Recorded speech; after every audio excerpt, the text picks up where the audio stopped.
Guys, Roland here. Today we will be sharing some wisdom teachings related to grief with an amazing guest. And I would love for you to just stick around. I'll introduce them and you can enjoy the conversation that we are about to have right after this.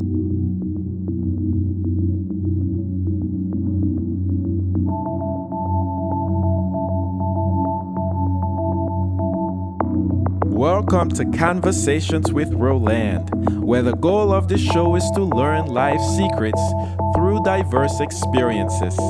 I am your host, Roland Achenjang.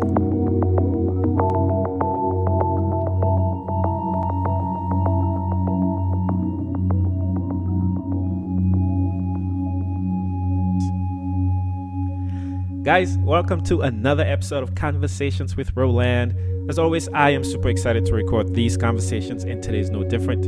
Today, we will be talking about grief to growth wisdom teachings with an amazing person. My guest has really done it all, honestly. He worked as an engineer for many years in Ohio, then he transitioned into sales, where he was a top sales manager for companies like IBM and Sun Microsystems. He started a hair and skincare company with his wife in 2002. Now, he experienced profound grief when he was, I don't know how old he was, but this was in 2015 when his 15-year-old daughter suddenly passed away in her sleep. It's a really tragic story, and we're going to find out more about this in talking to our guest. Now, this led him to continue to seek answers about the afterlife and other spiritual topics, which my understanding is he had already started to look at these topics prior to this experience. Today, he's a life coach and the author of the book, Grief to Growth, Planted, Not Buried. He hosts a podcast of the same name, Grief to Growth. His experiences make him an amazing resource for wisdom teachings on, guess what, grief, which is what we're talking about today. So it's my absolute pleasure to welcome Brian Smith to Conversations with Roland. Brian, how are you? Thanks, Roland. Thanks for having me. I'm a little nervous with the idea of me being a wisdom teacher, but we'll go with it. Don't get nervous about the word wisdom. Wisdom in this case just really means accumulated knowledge through personal experience, and then also through experience that you've learned by observing or reading, which is not necessarily direct personal experience. Share with us what you know through there. No, but it's really nice to have you. I have to say this. We have been friends for a while now. I was a guest on your podcast sometime in August, maybe early September. Sounds about and right. I really wanted to bring you on Conversations with Roland, and I'm happy that we're recording this today. Yeah, I feel like we were like instant friends. I feel like we're kind of kindred souls in a way. We were introduced by a mutual friend, and it was a great connection. Couldn't agree more. Yeah. Well, I did my best, right, to summarize your life as quickly as I could in the introduction, but I'm sure that there's something you might want to add just to let the audience know a little bit more about Brian. Yeah, well, when it's always interesting. I'm 59 years old, so that's in 2015 I was 54. So it's always hard to know where to start when you talk about your life story. But what I usually start is when I'm doing these interviews is like the central point, which is when my daughter passed away. Because everything in my life revolves around that. There's before Shayna's transition and there's after Shayna's transition. So when you have a child pass away like that, it really kind of defines, it's a dividing point in your life. So when Shayna transitioned or passed away or died, as some people would say, in 2015, I had already studied the afterlife a lot before that because I had this intense fear of death myself from the time I was really about her age. At the time I was 15 years old, I had a fear of dying suddenly. And so I'd studied the afterlife quite a bit, but when she passed away, it really intensified that. I really just started, studying even more because I had to know. It was now it's not an academic exercise. It's like my daughter's in the spirit world. So how am I going to deal with this? The grief and understanding where she is and what's happened and what's going to happen to me and when I join her and all those types of things. So that was the defining point of my life, and that's what's kind of launched me into everything I'm doing today. No, thank you for sharing that. And also pointing out the fact that usually when we go through sort of profound life-altering experiences is when we change in a way that would give us something to I don't want to say look forward to, but something to be really passionate about, where once we learn what that experience has taught us, which is not a finite lesson, of course, as in, oh, I've learned this and that's it. It's a constant learning. But then we feel encouraged and brave enough to share those lessons with the world. And I think that that's where you are. Yeah, I think we can get to that point. It's I've learned a lot since then. I mean, I thought I learned a lot in the 30, 40 years before that I was studying the afterlife. But since then, the last 5 years, you could multiply that by 100, as I've been studying. So what I've come to believe is that these things happen in our lives to open us up. And whether you believe in soul planning, that we planned it at this point in time, or whether it's, our higher guides or whoever it is or however it is, we can use these as opportunities to open us up. They don't have to. That's one thing I tell people. You can, it's a choice. You can choose to grow through this or not, but we can use it as a springboard to grow. And it's a point of crisis where we have to make a decision. Which way am I going to go? So for me, I just decided that I had to just dive in. No, that's a very valid point, and I appreciate that you shared it. Now let's dive in. I just want to start from the beginning, right? Is for us to even exist, many of us acknowledge that we did not create ourselves. So there's this idea of a creator that created us. In answering the last question, you even mentioned soul lessons being chosen before coming to Earth, and that's really going down, deep into a rabbit hole of our relationship with this creator. But since this event happened, where are you today in terms of a creator and our relationship to this creator? Wow. That is a really great question, and it's interesting because literally yesterday I was having a conversation with someone on Facebook. Is like, what is God? Who is this God? And I think that's the ultimate question, and in some ways, almost unanswerable, because I actually happened to run across a video yesterday. They discussed this, what is God and who is God. So to answer your question, the jury for me is still out. I know that we are eternal beings. I know that we did not create ourselves, because that's impossible. Nothing can create itself. I believe we are eternal, as in we weren't created. There wasn't a beginning, and there is no end. And that's a really hard concept. And that's a concept, again, I've just come to recently. When I was a little kid in Sunday school, they said there was this thing called God, and this thing called God created the universe, and then God created you, which would mean we have a beginning. And that beginning, most of us think of as our birth. My idea since then has kind of expanded to, we didn't begin at birth. That's just when this incarnation began. So I believe we are eternal beings, which means, again, no beginning and no end. Okay, I appreciate that. Now, as far as not beginning right at birth and then not ending when we die, are you comfortable with ideas of reincarnation? I am. I'm not dogmatic about reincarnation. I think it just, again, it makes sense. And my background, I know your background is also Christian. So I come from a background where I was taught that reincarnation was not true, that it was an Eastern philosophy, but the more I study, the more that it makes sense to me that we, as eternal beings, wouldn't come here one time for 70 years or 80 years or 15 years in the case of my daughter, and that's it. Reincarnation also fills in a lot of gaps, like how are child prodigies born? How are people born that can play the piano at the age of 3 with no lessons? How do these kids that can remember past lives, that talk about past lives, and can do it with veridical evidence, where they can take you to the place where I was a mommy here before, things like that. So I am very comfortable with the idea of reincarnation. I don't, whether people believe in it or not, I'm not really dogmatic about it either way, because if it helps you, fine. If it doesn't, then that's okay too.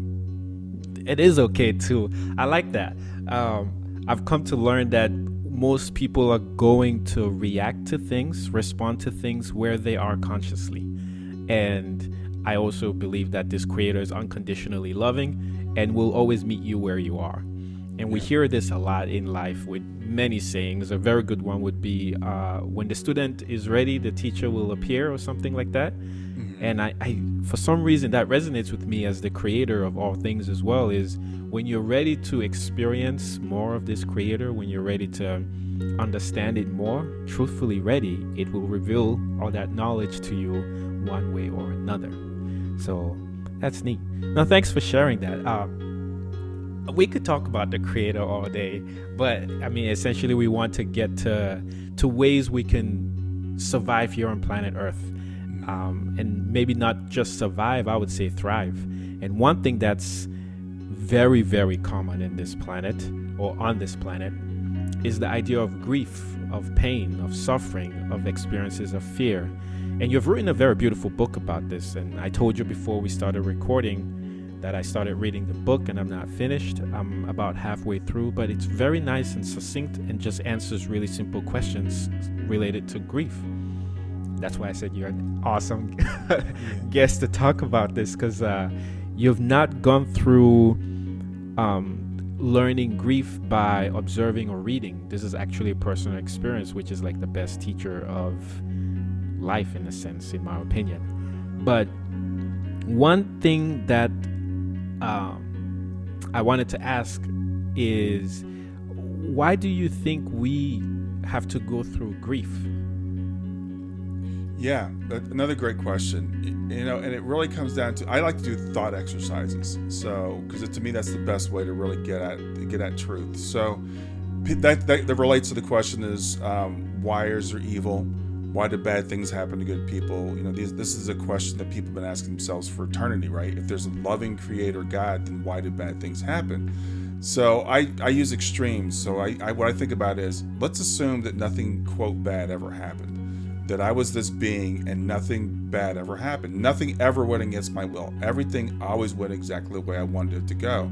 Well, I would not be able to really experience anything. It would be like living in a dream almost. But even in a dream, it's not like that. I mean, I could never experience any discomfort at all. And when I started thinking about it this way, that, well, there has to be some level of discomfort for there even to be any kind of experience, any real experience. Again, otherwise everybody would just be an extension of me, because that means that you would always do everything I wanted you to do exactly the way I wanted you to do it. And as soon as that's broken even a little bit, I would say, oh, that made me uncomfortable. That's pain. That's evil. That's bad. And I label it as bad. So I think, well, there must be some level of bad. So then the question is, how much bad should there be in the world if I'm a loving creator? What level should it be? So we tend as humans to say, well, it should only be this much. There shouldn't be cancer. There shouldn't be death. There shouldn't be accidents. There shouldn't be things like that. It should just be minor discomforts. And what I've realized then, I started thinking about, well, let's say you're a toddler and something bad happens. You fall and you skin your knee.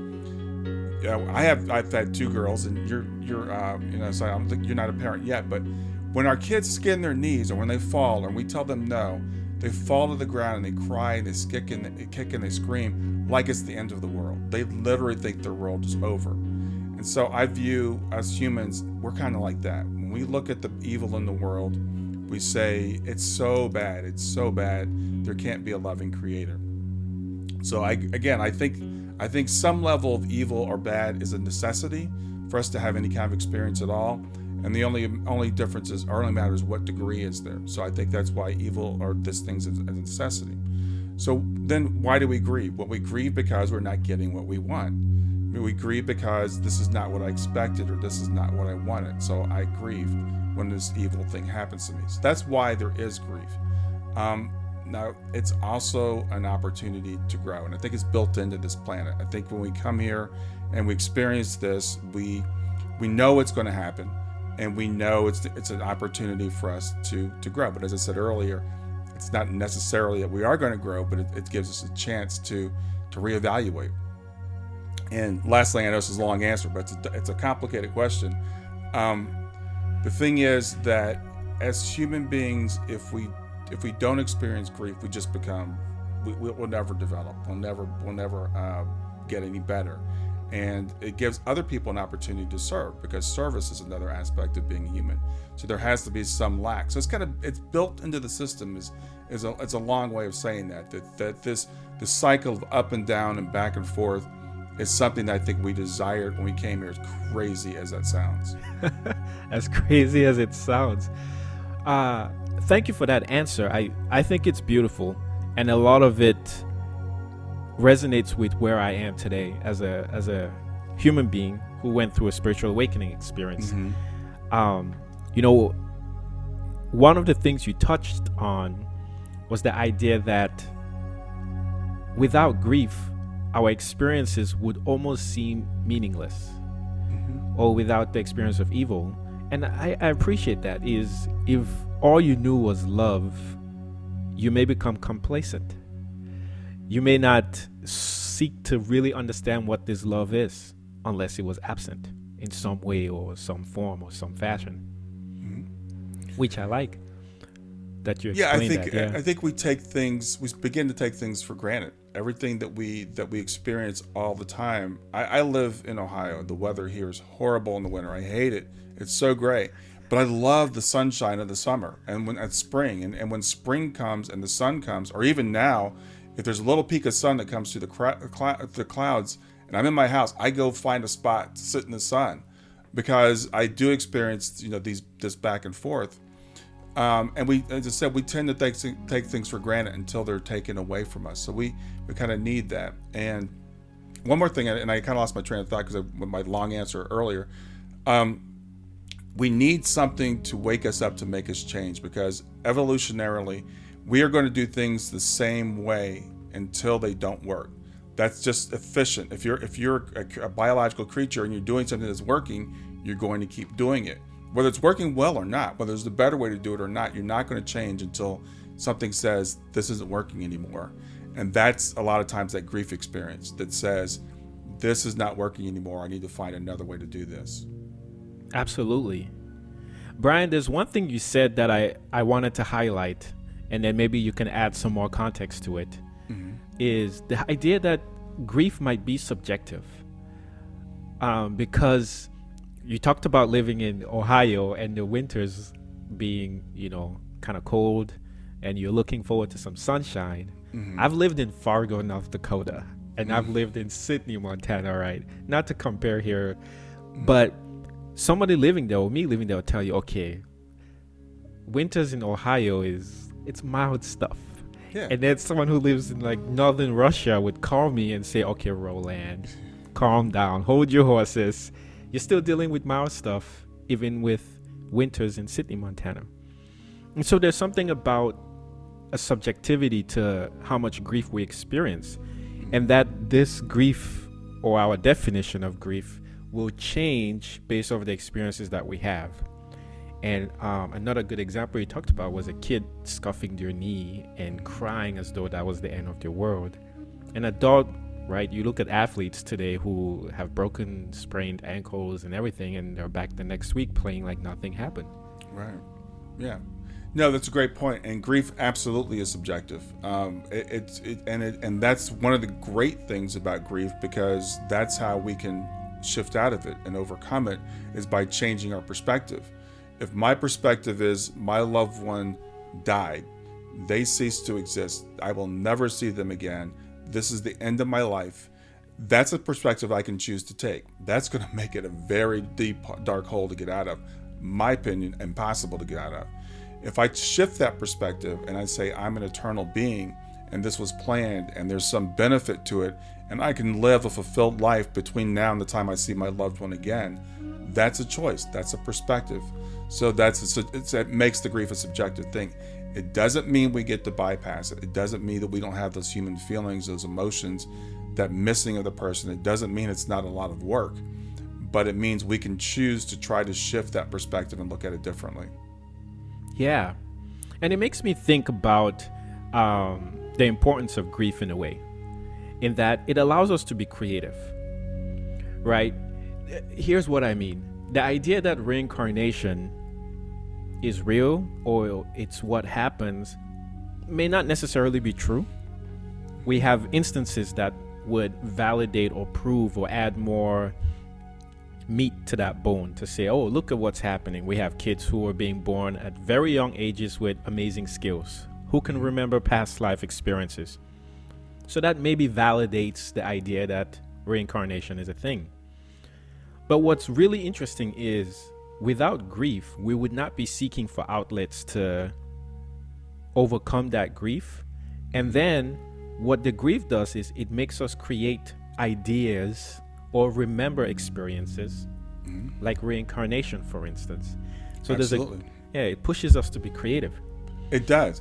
That's an excellent point. It's interesting. I started studying this stuff because of grief, but it was an anticipatory grief because I was scared of death. It's called thanatophobia, and I literally was like, I had panic attacks, and I sought counseling because it was so bad, and that's what pushed me to start studying this stuff.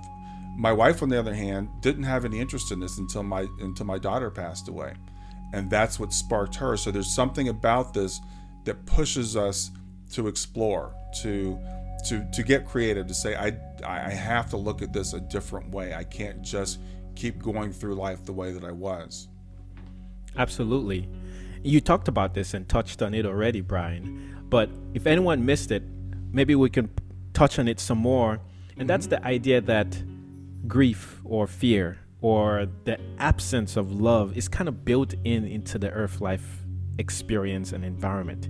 Because the question I was going to ask was, if you look back at your life and all the times when you've overcome moments of grief, moments where what you were experiencing weren't what you expected. This isn't what I wanted to experience. This isn't what I was expecting, right? And ask if at all it's possible for anyone to avoid such experiences while they are here on Earth. Yeah, it's one thing that I've read in your book, and your book is fantastic, by the way, and there's a concept in your book that I'd never seen before, and that is this idea of abandonment is built into the system too. I've always said that there's some amount of fear, there's some amount of pain that's built in, but I never heard anyone put it in terms of abandonment, this feeling of like, why am I here? I'm just lost. So to answer your question about can this be avoided, no, not if you live life, not if you live long enough. It cannot. And I'm no longer, I don't identify as a Christian anymore, but I'm still a big time follower of Jesus. And I look at Jesus as like our archetype. He's what we aspire to be. So when I hear people say, if you just have the right thoughts, if you use the law of attraction, you can manifest the life you want and you'll never experience any discomfort. Well, maybe Jesus hadn't figured that out, because Jesus definitely experienced discomfort. I think about the Garden of Gethsemane. I think about him being, on the cross, and I think about him even feeling that feeling of abandonment. That's part of being human. It's not avoidable. I think it's part of the contract when we sign when we come here. It's like, you are going to feel abandoned. You're going to feel fear. You're going to feel discomfort. That's it. That's part of it. Yeah. I don't mean to sound biased here, just agree with you with everything, but I really do appreciate that answer. I think it's true. I think you cannot be on planet Earth without feeling any form of grief. And we've already established why that's necessary. It pushes you to be creative, amongst other things. The thing is, I do want to add to that, because just life experience tells us that. These people set up this system, and I it's one of my pet peeves, that says if you just believe the right things, nothing bad will ever happen to you. Well, it's true until it does. And then when it does, then they blame themselves, or they blame the other person, say, well, you just didn't have enough faith, or you just didn't think about things right. And I think that's setting yourself up for a trap if you believe that. And if you just look around, is there anybody that's ever lived on this planet forever? There hasn't been a single person that's lived in the body forever. So did no one get it right? That's a good question. And the answer to me today is no one got it right and no one got it wrong either. It's kind of odd. Everyone's doing it in a unique way that's not right or wrong. It's actually perfect if you think about it. Right. The plan is for us to come here, and the plan is for us to leave. Everything that is born dies. So the sooner we accept that, the better this experience will be. Absolutely. One of another good friend of mine who I've recorded quite a few podcasts with. His name is Randy Weinheimer, and he put it best to me. We were talking about death, and he asked me, Roland, what's the number one cause of death? I'm from the medical community, so I'm thinking, oh, maybe it's a kind of cancer, a chronic disease, or car accidents. He was like, no. It's birth. That's it. Nothing trumps birth as far as causing death. You can't avoid it on this planet. And in thinking along these lines, when you start to appreciate the idea that grief, pain, suffering is embedded in this environment, maybe we can't prove it for everybody. It's where I am today. Maybe there is the agreements that we have with our Creator that when we come here, we feel this sense of abandonment. We forget that we are infinite, and that pushes us to really be creative, to kind of find sort of makeshift solutions to continuously overcome and integrate the griefs that we experience. But one of the things that this is kind of making me think and to ask you is, because this is the case, because nobody is really going to live forever, how much of an individual's mindset is important to help them navigate life on planet Earth I shouldn't say a good way, what's the right way? In a fulfilling way.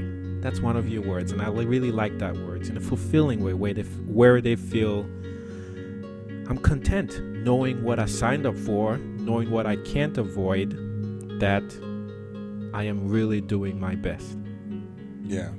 Well, that's a great thing, and again, that's a matter of perspective. We come here and we live in a society. You and I live in this very materialistic society. You and I are both from scientific backgrounds, and science tells us you're a biological accident of an uncaring universe.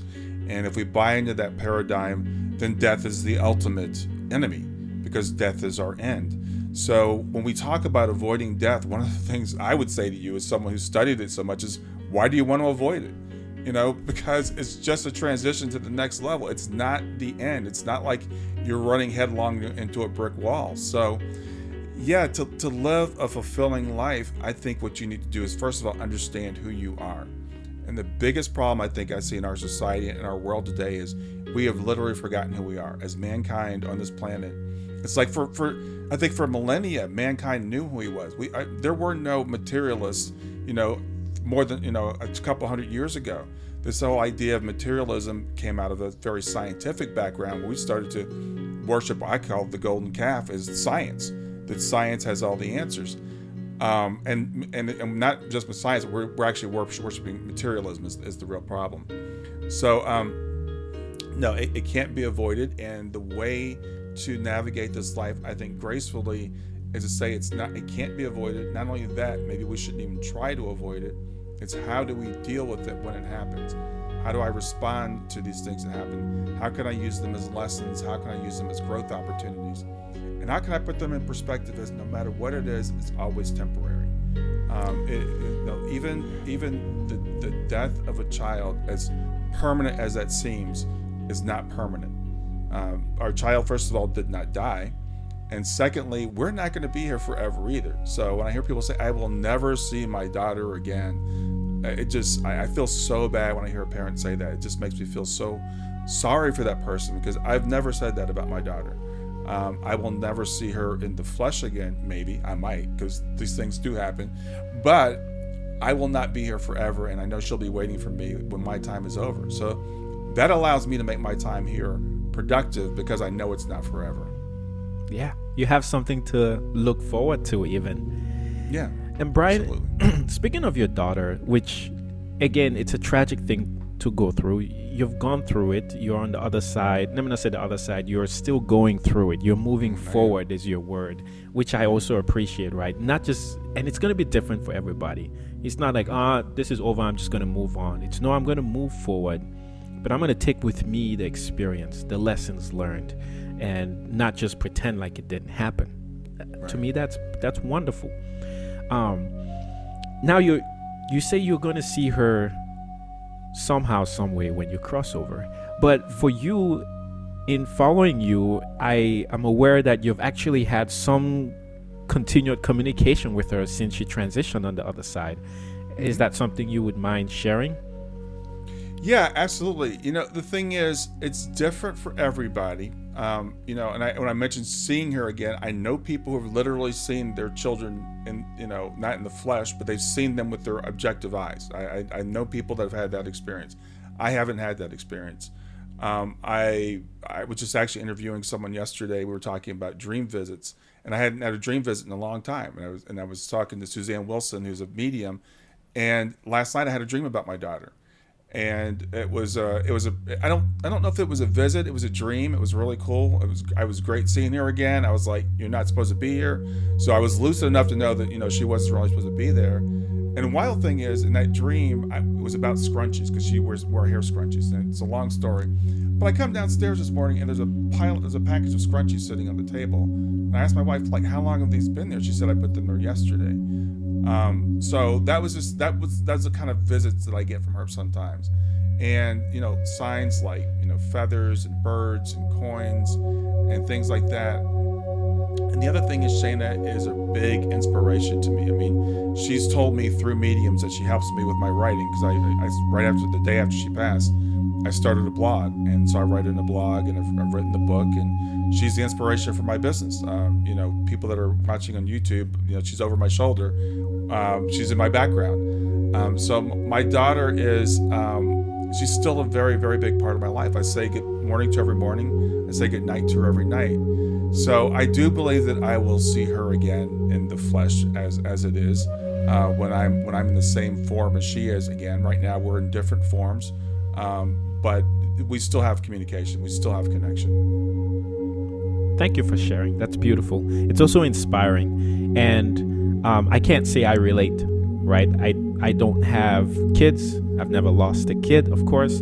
I've lost family members. But again, I'm also in a very different place where I'm okay with loss in this sense, because I know it's not the end, like you're saying. And I believe in reincarnation fully. I know this is not my first time playing this Earth Life game.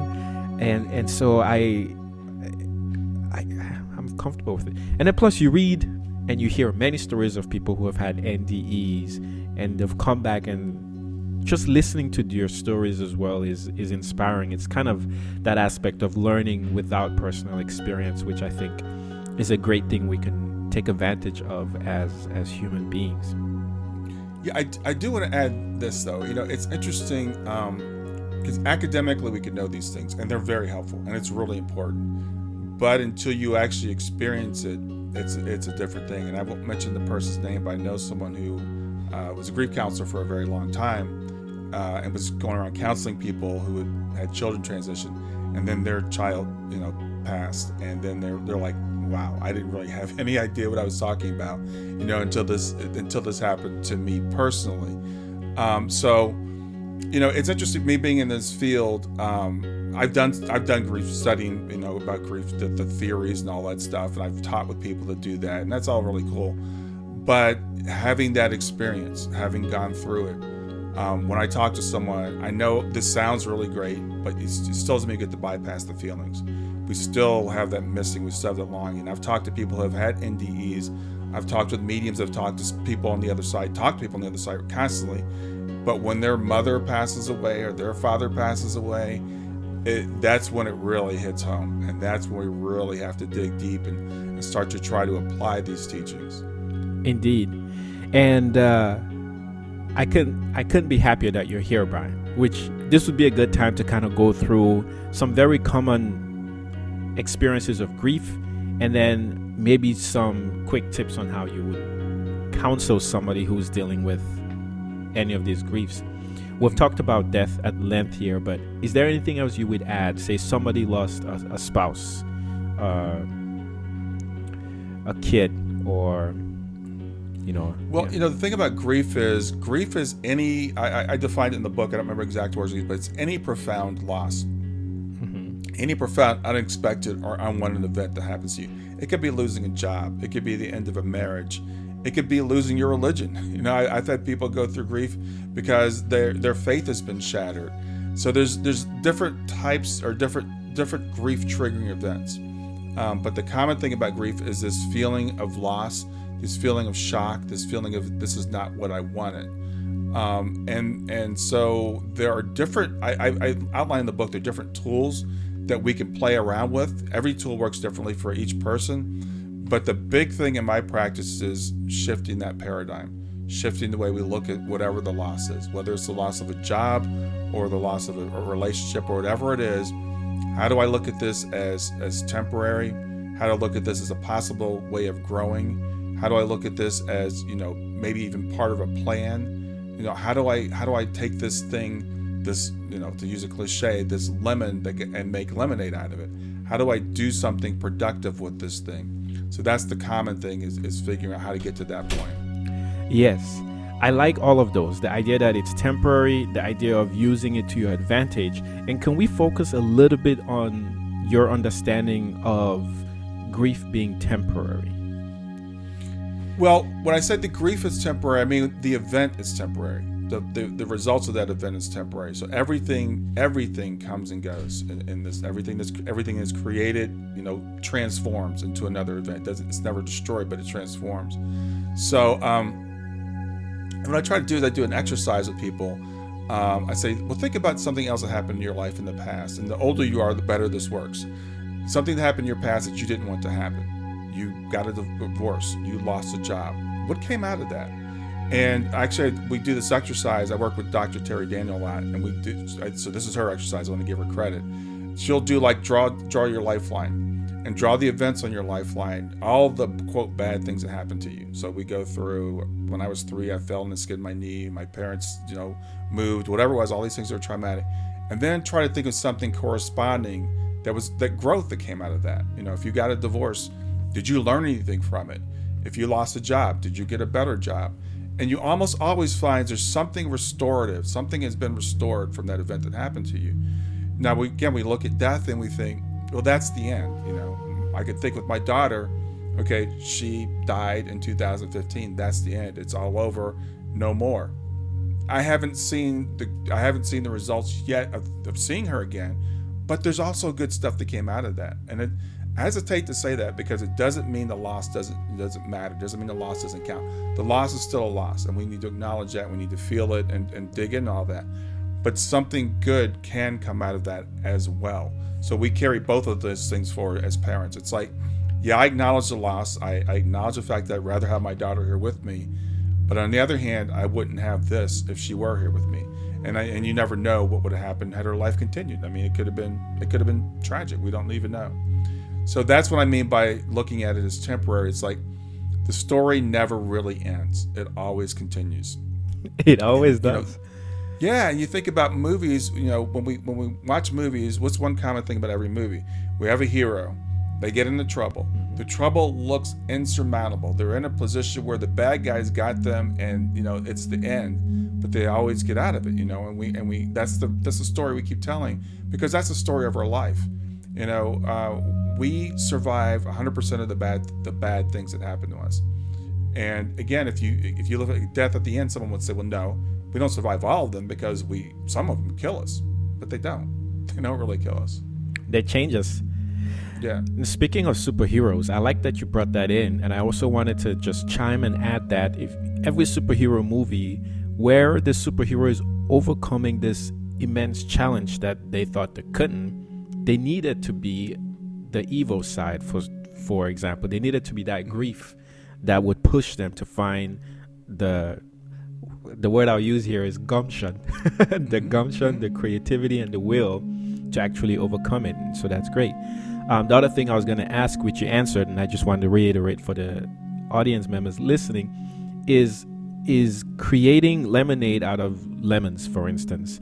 And with you, not to speak on your behalf, but when I look at your life and this very transformative experience that happened to you, the whole idea of your book coming out, the podcast coming out, you and I connecting, you being a very central piece in grief counseling was because you had this personal experience as well.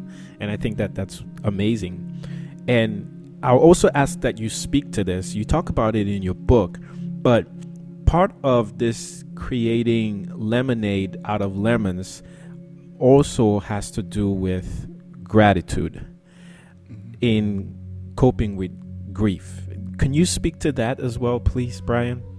Yeah, that's when I first heard about this gratitude practice, and this was after my daughter had passed. I was like, this is a bunch of bunk, right? I'm supposed to be grateful for the worst thing that ever happened in my life, and that's a misunderstanding. I don't have to be grateful for that event, but just being grateful for things in general. So for me, the practice that I do, and I this is one of the first things I tell all of my clients, just this is a simple practice that you can do and not change your life at all. When you wake up in the morning, first thing you do is think of 3 things you're grateful for. I'm grateful that my bed is warm. I'm grateful that my bills are paid. I'm grateful, that I'm having dinner with friends this week. That used to be one. We can't do that anymore. But just, it could be small things. They don't have to be big things. When COVID first started, I was practicing gratitude that I could take a deep breath because I knew people that couldn't. So if you start to practice this first thing every morning, and then start to maybe incorporate it even during your day, it really changes your perspective on everything. And you really walk around and you start to realize how much we have to be grateful for. And we as human beings can only focus on one thing at a time. And people think we can multitask. We literally can't. Our brains, we're like computers. We can do one instruction at a time, but we can shift really quickly. So I've learned that if I'm practicing gratitude, I can't be caught up in what I don't have. So I can always choose to make that shift back to gratitude. And then eventually we get to the point where it's like, yeah, I can be grateful that I had to experience. My first marriage failed. I got divorced. And when it happened, I thought, again, worst thing ever into the world, and it was a terrible experience while I was going through it. But I learned from it, and it made me, the person that I am today. So when I married the wife that I'm married to now, I remember one time she said to me, I really wish you hadn't been divorced because I never really wanted to be with a divorced person. I said, but I wouldn't be the person I am today if I hadn't gone through that experience. So in my daughter's case, for example, with her passing, that's where faith comes in, that I have to have faith that one day it'll be worth it. And everything else in my life has been. So I take that experience that I've had and I apply it to that, and I say, I think one day I'll be grateful for this. One day I'll understand this. In the meanwhile, I have to have faith. So that's how gratitude practice can really play in with grief and bringing you out of that funk. Thank you. I appreciate that. I also wanted to ask you to really touch on this point, is that the gratitude doesn't have to be for something great. You just touched on the fact that you had a warm bed. It could be that simple. Is that correct? Absolutely. And start with small things, because appreciating the small things is important too. Like I said, we take these things for granted, but what I've come to think about now is so many people don't have a warm bed. So many people their bills aren't paid, and and when I say that, I'm speaking to myself because I worry about money. It's been just something I've also had in my life. And so when I have gratitude that my bills are paid for now, then it takes away a little bit of that fear of worrying about money for way down the road in the future. And it also, when you practice gratitude, it really brings you back to the moment. Because it's like, where am I right now? What am I, and I heard a great practice one time. It's like when you sit and you think about, what do I need right now? What do I need in this moment? It's usually nothing. Now, I'm going to need something in the future. I'm going to need food. I'm going to need water. I'm going to need air. But in this particular moment, right now, I don't need anything. I'm fine. And the more we can do that, the more we can start to get rid of a lot of the anxiety that we all deal with. Indeed. It kind of makes you think that a lot of the problems we create for ourselves are almost mental in a sense. We're projecting ideas of things that we need right now and feeling like we lack them, when indeed, if we actually sat quietly and asked ourselves that question, like, what do we really need now? We would realize that most of the time it's nothing. And I experienced this while I was writing my book. I mean, I was, it's not really a grieving topic of conversation, but just to touch on the idea that we create many of our pains in our minds. I was so worried that no one would buy or read the book, and I had not even written a word. Yeah. And I just thought how ridiculous that was. But it's very important to do that, and that the gratitude that we express right when we get up in the morning doesn't have to be anything big, and we can really start small. Oh, I'm grateful that I can take a breath today. I'm grateful that I have maybe some shoes to wear. Stuff that simple, and we can build on that as we go. Another thing you touched about was the idea of faith. And before I even talk about faith, I do want to say this. I like the way you make the distinction between what you should be grateful for and trying to find a reason to be grateful for the fact that you're going through tragedy. And those are two different things, because many people hear that and then they might think, like you said, why should I be grateful for the fact that my daughter just passed away? And that's not the way you see it. Right. And I wanted to reiterate that for folks who miss is no. If you're not there yet, don't force it. Turn around and be grateful for something else, even if it's as simple as. Yeah, and I'm going to be honest. I don't know that I'm there yet. I mean, I'm not there yet. I'm not grateful for the fact my daughter passed away. And I work with a lot of parents whose children have transitioned. I only know of one that has said, I'm grateful that my child passed away. And that's a person that's pretty far down the road and pretty advanced in her practice of this. For me, most parents I know say, yeah, I would take them back. I would give all this up for having them back. And I would, right now. But that doesn't mean I can't acknowledge the good things that have come out of it. And I would not be talking to you right now if my daughter hadn't made her transition. I wouldn't be as fulfilled as I am in the work that I do if my daughter hadn't done that. So that's where the faith comes in. Yeah. Please speak more about faith. Because when you talk about faith, it doesn't sound to me like a religious type of faith. And I could be wrong. So if you don't mind, because when many people hear that word, faith, they're thinking, faith in God, for instance. But can you please clarify? I hate the word faith. I got to tell you, growing up as a kid in Sunday schools, I misunderstood it. And they explained it to us wrong, because some people think faith means that as long as I do the right things, that nothing bad will ever happen to me. And there's that word bad again, because we judge it as bad. And that kind of faith is not what I'm asking people to have, because it's just not the real world. Again, we can look around and we see bad things happen to everybody if you've been here long enough. When I use the word faith, what I mean is faith in that ultimately everything will be okay. And if you believe that ultimately everything will be okay, that means everything is okay now, even when it doesn't feel like it's okay. And I know that could sound kind of contradictory, but people that have had near-death experiences who have been to the other side come back and tell us, like, hey, everything's okay. And we're like, what do you mean everything's okay? This sucks. And they're like, no, you just don't see it yet. You don't see it. So I've heard described as our life is like the backside of a tapestry. When you look at a beautiful tapestry, the front side of it's beautiful. The backside is just like, what's going on here? And that's how we are when we're going through life. So when I say faith is, have faith that all these things that are being woven together, it's like the Bible says, going back to the Bible, will work to the good of those who love God. That's the way Paul writes it. So the faith comes in that everything is going to be okay, that everything is temporary, that I can do something with this, that this is a learning experience, and that at the end of the movie, I like the movie analogy, the hero is going to win, and I'm the hero. And the way I look at my life now is nothing can keep me separated from going home. When we come here, it's a round trip.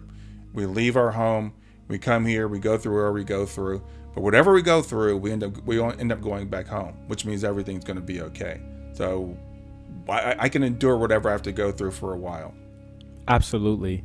I like that. I also like the example of a tapestry and how the back end just looks like a hot mess, but then when you turn it over, it looks like this really beautiful, creative work of art and expression. And that is what I remember our life is essentially throughout the cosmos. It's this beautiful, organized chaos. And it sounds like an oxymoron to say organized chaos, but it absolutely is. And ever since I wrote my book, and I've read so many other spiritual books, and you can see that same theme being part of the message in a lot of these books. And I could not agree more with that. And I like the way you describe faith too, in that it's having this knowledge, which brings me again to this question is, how best do you think someone who hasn't gone through like a personal experience of death or a really big grief can appreciate this understanding that you currently hold? Yeah, that's a tough question. It's funny because I was talking with someone the other day who just lost their Christian faith and is going through a dark night of the soul. And so I was working with them, and they were like, well, I wish I could just rattle things off the way you do. And I'm like, well, it's taken years of study, to get to where I am. It's not an overnight thing. And that's, again, where it just got to start wherever you are. And so and when I say faith, again, it's not a religious faith. It's not a faith in God. It's not, it's not even a faith that everything is planned and everything that happens in your life was meant to be, like Swedenborg said, down to the roll of a die, that God oversees everything and God has everything under control. I don't really see it that way. It's an ultimate thing. So for people that are just starting out, I would say study. I think the best thing to study is like NDEs. I think there's so much profound wisdom in the NDEs. Someone who's had that experience of leaving their body. First of all, just talk to someone who's left their body and come back. That lets you know that we don't die when our brains stop, when our hearts stop. That will take you a long, long way. Just knowing that there's something about you that will go on, and get that knowledge and grasp that knowledge and understand that and start to look at yourself from that perspective, and then you can build from there. Absolutely. I've always been fascinated with NDEs and a lot of, I would say, esoteric teachings. But the one thing I really like about folks who have gone through NDEs, like you said, is that personal experience of experiencing what we're all trying to avoid temporarily. Yeah. It's like we're fighting not to die, which is an inevitable death. And then it really makes you wonder if you're a rational being really fighting to prevent something that it's going to happen. Mm-hmm. But NDEers, when they come back, they have this profound change within themselves. There's a certain calmness that overcomes or becomes part of their being, and they're relaxed. And the word they use a lot of times is all is well. They talk about unconditional love. They kind of laugh. I laughed when I remembered that, this experience is temporary. It's not like a punishment. Pain is not as real as we think it is. Grief isn't. It's really designed to teach us, like you mentioned earlier, how to be creative and really how to love. It's designed to help us remember and appreciate what love is, because we otherwise wouldn't if we were just bathed in love all the time and did not see what it was like not to be. Mm-hmm. And I can't speak to how brave each and every single one of us is, again, to choose to have this experience and learn to remember and appreciate love the way we're currently doing. I completely agree with you. And the thing is, I know you like the video game analogy. I love the video game analogy, and science is starting to tell us more and more that this, where we are, is kind of a simulation in a sense. So we think about the way video games are programmed. They're programmed to have these things to overcome. I mean, it wouldn't be any fun to play if they didn't have any challenges built into them. So we come here and we kind of pit ourselves against, like, what can I handle? What can I? And so we can start to have that perspective about the challenges that come up. It's like, this is a pretty good one. This is an interesting challenge, and start to get a little bit of distance from it, and. You talked about the tapestry analogy, and as we were saying, I was thinking about, like, it's like if you're too close to something. If you're looking at a beautiful painting and you're right up to the point where you can see or a television, and you can see all the pixels. Televisions look horrible if you're sitting right on top of them. You got to get back to see what's really going on. And so it's making that shift while we're still here. That's the beauty and the difficulty of being human, because we are biological creatures. We are programmed to avoid death. Every biological creature is programmed to avoid death. Every creature will fight to the death for its life, and that's part of the plan. That's built in. So there's nothing to be ashamed of. There's nothing to say. It's okay for the ego to be here and to say, I need to take care of Roland, or I need to take care of Brian, because that's what our ego is here to do, to protect us so we can have this experience. But we can also say to the ego, you know what, but we're not going to live forever, and that's okay, and I'm going to make the most of my time here, but this is just a game. Absolutely. Brian, let's touch on some real quick things here. We're almost at an hour. These conversations go by quick, I tell you. But in thinking about grief, how can you relate loving yourself to helping you deal with grief? Yeah, that's another excellent question. The thing is that a lot of times, again, I deal a lot with parents who have lost children, and parents are used to just giving and giving and giving and stereotype, but it's true. I work mostly with mothers. A lot of times it's mothers, and they're like, I can't take the time to take care of myself. And we've told people, and I was taught this, that self-love is being selfish, that you should always look for others first.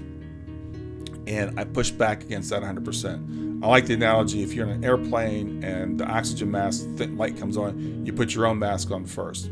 We've got to take care of ourselves before we have anything to give to others. And grief is the time to be selfish.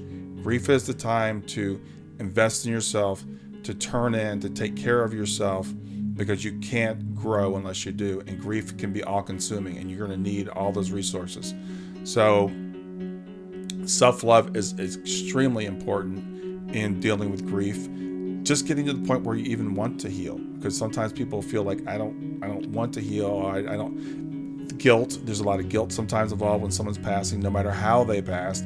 If whether you were even there or close, people will find ways to blame themselves. And you got to love yourself, and you got to talk to yourself like you would talk to your best friend.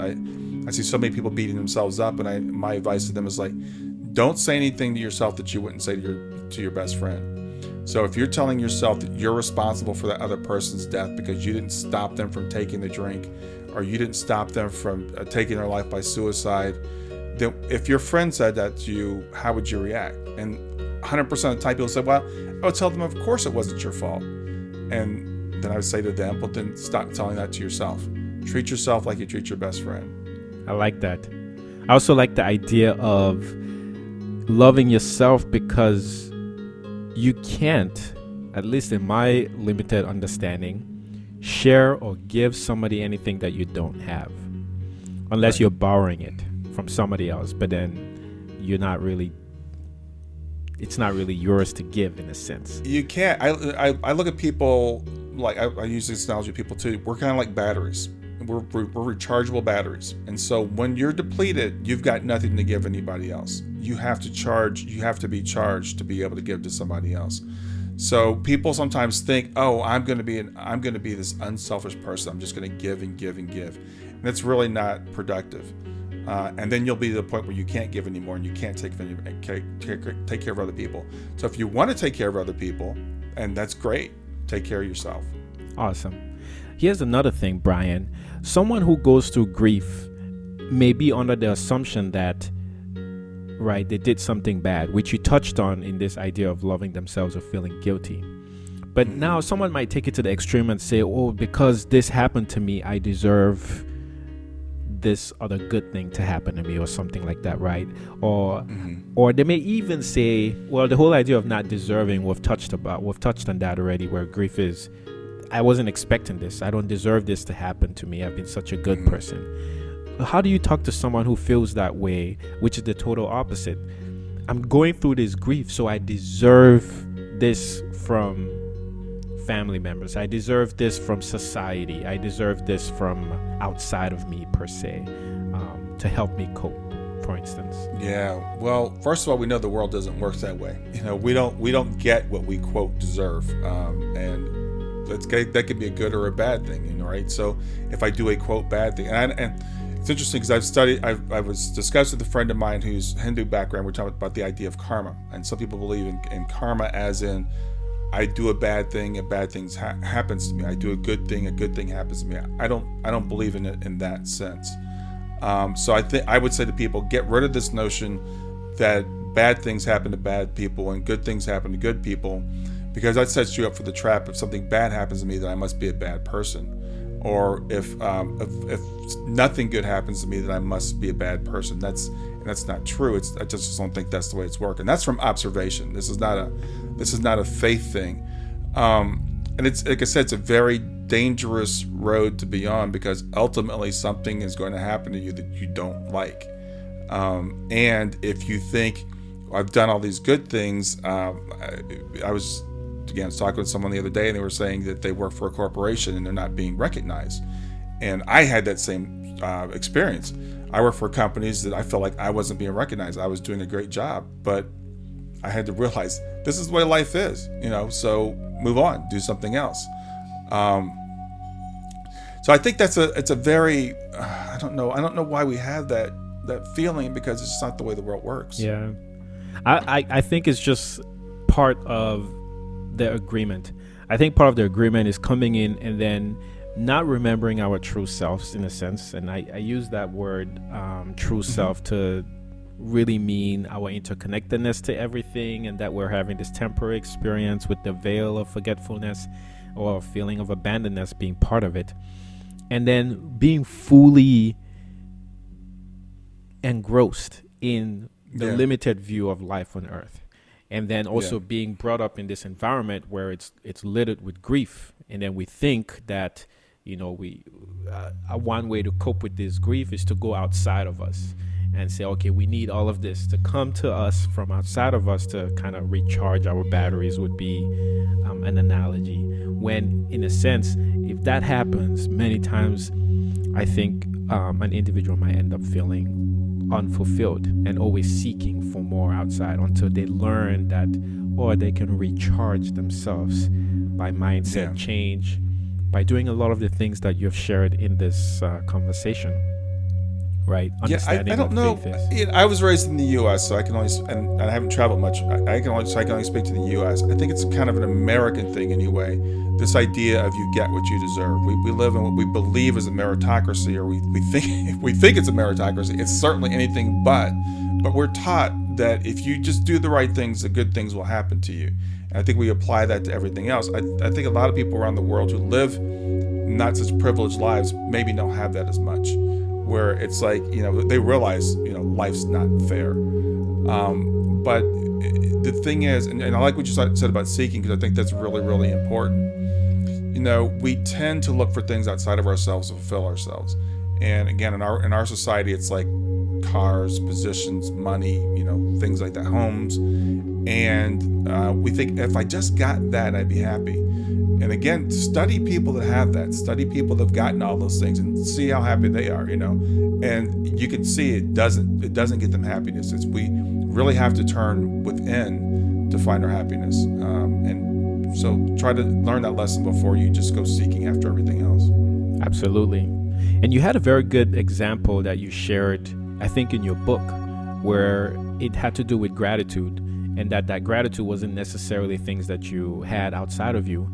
I think the example was complaining that you didn't have new shoes, then someone walked next to you who didn't have legs, and now you're feeling some kind of way about the fact that you're ungrateful that you you only have old shoes and someone can't even wear shoes, for instance. That really makes me appreciate the idea of subjectivity and how we experience life. And when I'm doing my gratitude practice, sometimes I'm just grateful for the shift that I've had. I'm grateful for the perspective that I have, the paradigm that I have, now versus where, I was before, because it brings me more peace. And having it just so it doesn't have to be external things. It doesn't have to be material things. I mentioned a lot of things that are creature comforts, because that's kind of where we go on, Maslow's hierarchy. But I'm grateful for where I am on the journey. When I'm working with clients that are brand new into grief, and I'm 5.5 years, I'm grateful for being here. And one shift I've had, because a lot of things, again, when children pass, those holidays that come up, the birthdays, the anniversary of their death, we hate those days. We dread those days.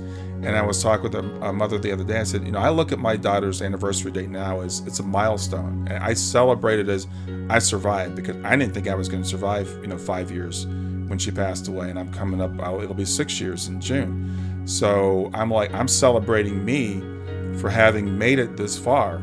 So I look forward to those anniversaries now as opposed to dreading them. Oh my God.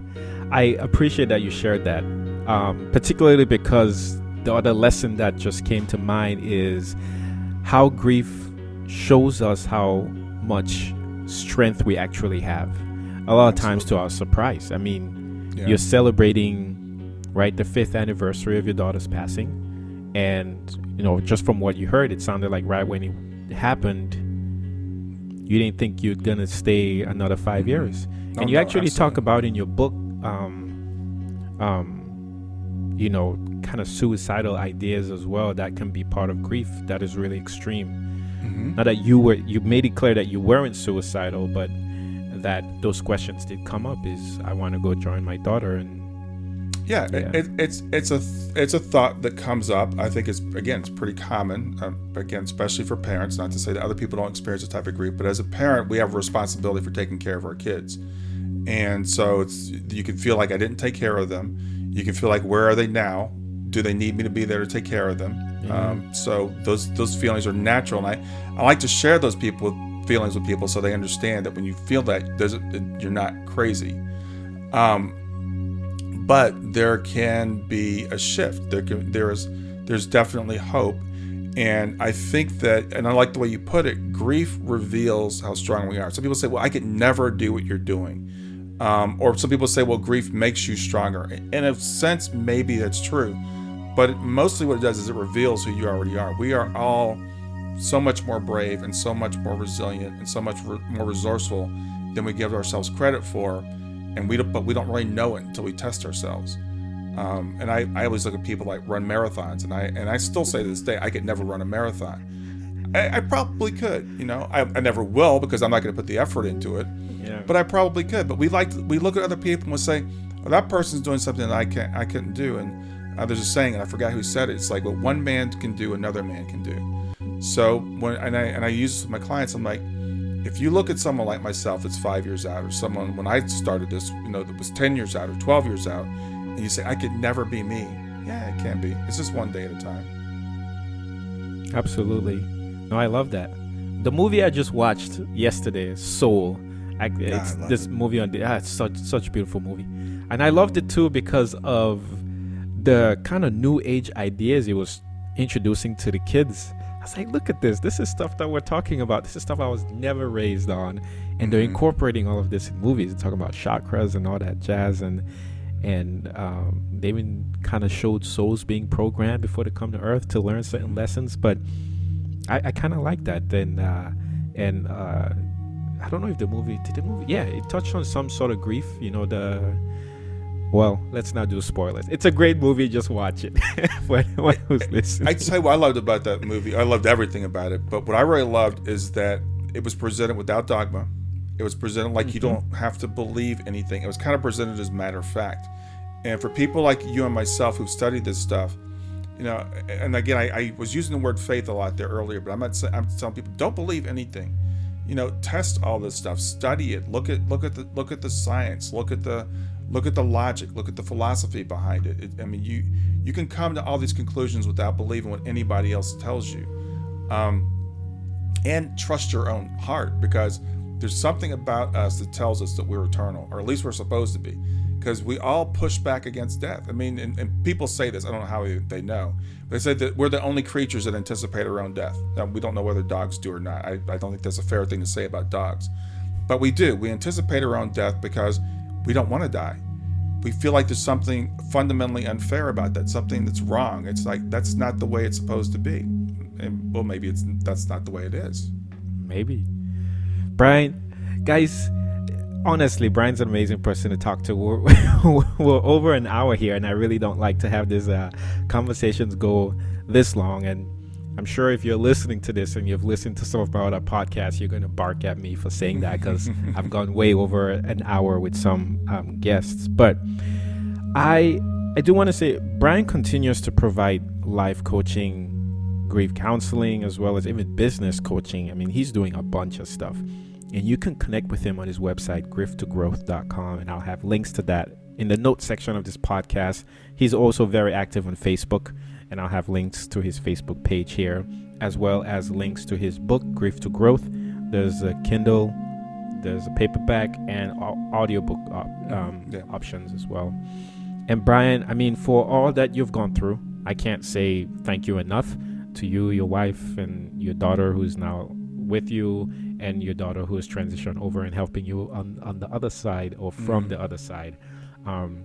But I don't know if there's some last parting words of wisdom that you would like to share for us about the unavoidability of grief and how to really deal with it before we close. No, not really. I just want to say thank you for having me. I love having these conversations. I love having someone that it's like we're just agreeing with each other, but I think that's because we've discovered what's the truth.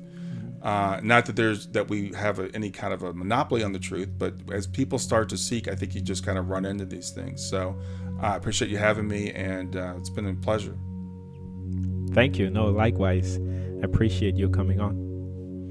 All right, guys, that was Brian Smith. You know how to connect with me, Roland at Achenjang.com on Facebook and Instagram at Roland at Achenjang. And as always, show gratitude when you get up in the morning, like Brian said, and create an amazing day. Thank you.